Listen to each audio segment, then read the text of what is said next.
Terungkap motif dibalik suami bunuh istri di hadapan anak-anaknya di Bekasi pada 7 September kemarin. Kanit Reskrim Polsek Cikarang Barat AKP Said Hasan mengatakan, Nando menghabisi nyawa istrinya Mega karena masalah ekonomi. Beberapa jam sebelum kejadian, keduanya terlibat adu mulut. Pertengkaran suami istri itu dikarenakan korban memaki-maki tersangka karena memiliki penghasilan lebih tinggi. Tersangka sakit hati mendengar itu hingga spontan melakukan tindakan keji tersebut. Tersangka kemudian memukul korban dengan menggunakan tangan hingga menyeret tubuh Mega ke dapur. Dari situ emosi tersangka semakin memuncak karena melihat pisau di dapur. Pikirannya sudah dibutakan hingga nekat menyayat leher istrinya. Setelah korban sudah tidak bernyawa, tersangka lalu menggendong tubuh korban ke kamar mandi dan memandikan jasadnya. Setelah itu ia membersihkan darah menggunakan pakaian anaknya. Tersangka lalu menggendong korban kembali ke atas kasur dan menutupi menggunakan selimut.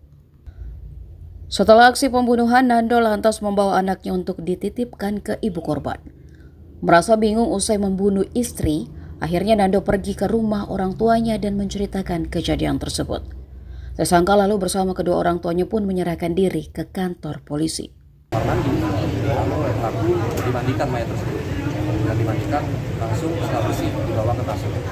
Bang, kalau pelaku ini kerap kali melakukan KDRT setiap jadi bukan atau gimana? Berdasarkan hasil interogasi kita dengan tersangka, mereka sebelumnya sering terlibat cekcok. Dan motif sesungguhnya itu didasari oleh faktor sakit hati. Jadi pelaku sakit hati didasari oleh sakit hati itu oleh faktor ekonomi. Karena berdasarkan informasi kita dapat, Bukan masalah cemburu bukan, Bang? tidak ada pihak ketiga ya. Nggak ada ya? Masalah ekonomi dan pelaku sakit hati karena perkataan dari korban. Kalau pisaunya itu memang yang ada biasa dipakai di dapur gitu atau gimana? Kebetulan pisau tersebut saat pelaku menyeret korban ke dapur, ada di dapur, di dekatnya tersebut, di dekatnya. Langsung ditarik, pisaunya lalu disayangkan oleh. Kalau tetangganya sendiri memang si korban lebih tinggi atau lebih gimana? Informasi terakhir seperti itu ya, tapi kita belum konfirmasi. dan kalau tetangganya itu nggak ada info dengar ribut atau gimana gitu? Sempat ada tetangga yang kanan ya.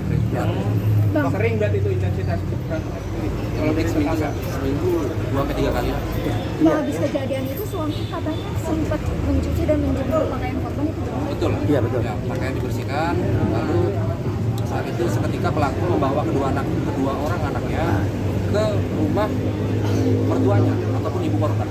Setelah dititipkan kedua anak tersebut, lalu pelaku kebingungan. Setelah kebingungan, pelaku mengunci kamar, sama menitipkan anaknya, mengunci kamar, meninggalkan mayat di dalamnya. Lalu pelaku pulang ke rumah orang tua kandungnya. Disitulah pelaku bercerita kepada orang tuanya dan dibawa oleh orang tuanya ke sini untuk mengadu. Cukup ya, makasih. Siapa?